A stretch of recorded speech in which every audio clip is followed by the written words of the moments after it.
அவர் மாறனை அருகிலிருந்த அடர்ந்த காட்டுக்குள் அழைத்துச் சென்றார்.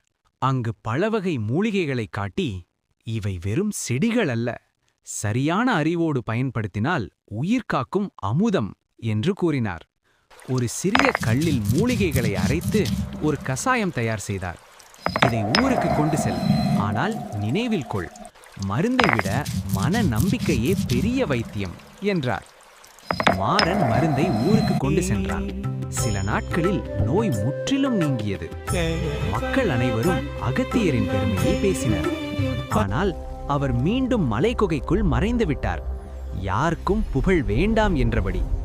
பல ஆண்டுகள் கழித்து அந்த இடத்தில் ஒரு கல்வெட்டு மட்டும் இருந்தது. உடலை காக்க மருந்து, மனதை காக்க ஞானம். அகத்தியர்.